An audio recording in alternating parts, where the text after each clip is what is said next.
So Tina Stege is a partner in Martina Corporation, a family firm based in the Marshall Islands that draws on local and international expertise to tackle contemporary island issues and climate change, migration, sustainable development, education, and heritage. Tina also serves as educational liaison for the Marshallese Educational Initiative. It's a non-profit based in Springdale. Is that Arkansas? That's pretty far from the Marshall Islands. That was created to blend scholarly research with practical outreach efforts to create awareness of Marshallese issues on a national stage while also making a real difference in the lives of individual Marshallese. Raised in Majura Atoll, Tina received her BA in sociology from Princeton University in 1997 and an MA in anthropology from the University of Aix-en-Provence in 2006. She worked for the RMI Embassy in Washington, D.C. for many years before leaving to focus on independent and community-based projects. She has worked on projects for the Pacific Islands Forum Secretariat, the U.S. Department of the Interior, the RMI government, the Asian Development Bank, and Greenpeace. Tina was instrumental in planning and served as the MC for MEI's Nuclear Remembrance Day in 2014, which was called Reflect Instrument, which called Reflect, right? Yeah. Reflect, Honor, and Educate. In 2014 at the Clinton Presidential Library, that's where it was held. Representing civil society and MII, she addressed the General Assembly in the United Nations in September 2015 on the commemoration of the International Day for the Total Elimination of Nuclear Weapons. Most recently, she partnered with the American Museum of Natural History curator Dr. Jenny Newell on a project looking at community-based responses to climate change in the Marshall Islands. So I give you Tina Stege. Yahweh man komale. Yahweh is our greeting in Marshallese. It is also the word we use to say love. It is the word we use to say goodbye. And it actually, if you break apart the word, it's Ya, which is rainbow. Kwe means to you. It's our way of giving you a symbol of peace, a symbol of love. And so I wanted to begin my talk here today and echo what everybody on the panel has said. I really struck my heart what Kathy was saying about a culture of peace, and that these cultures, these are embedded in our cultures, this idea of peace and giving. I'm really honored to be here to share with you the stories of the Marshallese people, my people, and our experiences with nuclear testing.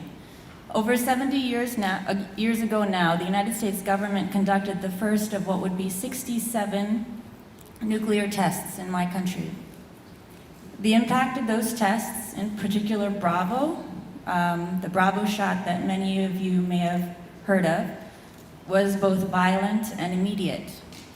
Islanders from Bikini, a word that Americans and people all over the world know, the one Marshallese word that everybody in the world knows. Islanders from Bikini and Enewetak left their ancestral homelands to scrape out an existence in new, often inhospitable environments as a result of those tests. The people of Rongelap and Utruk, exposed to near fatal doses of radioactive fallout from the Bravo test, also left their home islands only to be returned prematurely to poisoned environments. For my generation and the generation and others who were born after the testing, the legacy of those 67 tests may not be as direct, but the impact remains as violent and destructive. And this is where I was really responding to what Kathy was saying. Some of you probably know this concept from Rob Nixon. It's called slow violence. And I feel like it very much applies to the Marshallese people and to all those people who are put in situations of ecological disasters that go over many, many generations, repercussions that unfold over decades and centuries. And this is a slow violence that's often invisible. The media latches on to these big events that, are bounded in one space and time. But slow violence captures the violence that media often doesn't respond to, that doesn't look at how things continue to impact people over decades and centuries, long after the bomb itself has been forgotten. But not in my country. We have not forgotten. Although my lineage links me to Wudruk, which is one of the 4 atolls that the US recognizes as affected by Bravo.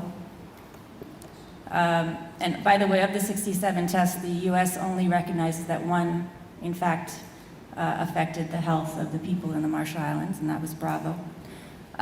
Formative experiences learning about the testing were as a US college student who came to the United States to research and learn about my own history back in the islands, and then as a newly hired civil servant in the Marshall Islands government who was tasked with gathering oral histories from survivors and working with communities who were still living in exile from their home islands. Those experiences showed me the myriad ways in which Marshallese are affected by this slow violence that I talked to you about. Consider the Inuitak people who to this day live next to Runit Dome, which is a cement-capped nuclear waste site built by the United States that does not meet US safety standards for household trash. Or Marshallese men, women, and children with cancers who have no access to treatment because we do not have and never have had an oncologist in the Marshall Islands. It is shameful how limited healthcare options are for Marshallese people given our history.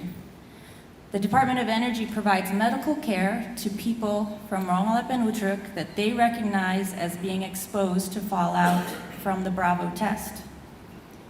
Everyone else is excluded. This includes people who were resettled on contaminated atolls. This includes people who were never evacuated from other atolls that were affected but not recognized as having been affected. This includes people who helped clean up the nuclear waste sites that were left behind by the testing. These people have to go to Hawaii or the mainland United States, and as you heard, we have a very large community, for example, in Springdale, Arkansas. They travel to these places to try to get the treatment that they need, only to find that we are labeled legally as non-immigrants, and so disqualified from any federally funded healthcare programs. Even among those clearly deserving of care, secrecy and obfuscation stands in the way of health and justice. Consider Rongelepese individuals enrolled without their knowledge in the DOE's Project 4.1. This is after the testing had started, which was a biomedical research program that studied the effects of radiation on human beings. One Rongelepese, Jeban Rikalang, has said, and I quote, "DOE put me in the 4.1 project. It was a guinea pig study of human beings, and now they cannot locate my file. Can somebody at least show me my medical records?" On the opposite side of the coin, my experiences also instilled in me a very great pride in the many heroes who made it their life's work to fight for justice and thus rendered the invisibility of this slow violence visible. These are people like Lijan Eknilang, some of you may know, who was a fierce advocate for the people of Rongelap and women throughout the Marshalls who had been afraid to share the pain of multiple miscarriages and the birth of jellyfish babies. Jellyfish babies is a term that came up in our language after the testing, because people didn't have any other way to explain what they were seeing. Lijan is known to people around the world for her work, but she died from complications of cancer in 2013. There are also people like John Milne, a Marshallese who worked on cleanup crews for the U.S. Department of Energy. He founded the Marshall Islands Radiation Victims Association to advocate for care and compensation for his fellow workers. He's hardly known outside of the Marshall Islands, but for me, he was one of the warriors in the fight to make the invisible visible, and he has also passed on. And there are those who continue to work tirelessly to bring Marshallese knowledge and truth about nuclear testing into the light. People like Tony DeBroom, many of you may already know. He's now the RMI's ambassador on climate change, but during his former tenure as foreign minister, a person who's instrumental in bringing the RMI's case against the world's nuclear powers to the international stage. We also have young people like Kathy Jetnell-Kitchener, who's a poet. They're using their art and creativity to forge a path towards social justice on nuclear issues and other issues like climate change that are grappling with this slow violence concept that I've been raising. And if you haven't heard Kathy's poetry, she's on YouTube. I encourage you to go check out her poems. She has one called Tell Them, which explodes with truth and power about the Marshallese experience. And this year, for the first time ever, our government organized a national conference on the RMI's nuclear legacy. For a long time, when I was growing up, people didn't talk about the nuclear experiences because we didn't know what to say. We didn't have the information. And that has changed. Speakers at this conference included a wide array of people with knowledge of the testing period and its impacts, both Marshallese and non-Marshallese. Called Charting a Journey Toward Justice, the conference was organized around March 1st, which is the anniversary of Bravo, and it's also our Nuclear Victims Remembrance Day in the Marshall Islands, a national holiday. Speaker after speaker spoke to the need for transparency and truth in achieving justice, and at that, Ambassador Tony DeBroom in his keynote actually opened this meeting with the mantra, quote, "There can be no closure without full disclosure." Here we are 70 years after the US nuclear testing period ended, and we still do not have all the facts. We need to have the information that the United States continues to withhold made public. Only with that can Marshallese make informed decisions on how to move forward. There was a UN Special Rapporteur report that came out in 2012 that advocated, in fact, for releasing all of the records that are still classified related to the testing in order to help the Marshall Islands move forward. I'd like to close with a couple of quotes. One is from Epili Hau'ofa, who's a Pacific Islands scholar, and his writings have stirred the soul of many islanders. And he said, "If we're invisible, we can become dispensable." And another one of my heroes is Marshallese health educator and anti-nuclear activist, Darlene K.G. Johnson. She was also a cousin, and she's passed away from cancer. And she was instrumental in really blowing this up in the 80s when nobody wanted to talk about what was happening. And she said it's very simple, don't be a victim. And so I want to say to you from the bottom of my heart, Como Tada, thank you for being here to witness our stories. We have to hear these stories, we have to witness these stories that the knowledge lives on. It's a shared humanity. Whenever our shared humanity is diminished, then all of us are diminished. And the slow violence that threatens to harm the people of the Marshall Islands threatens us all. Thank you so much.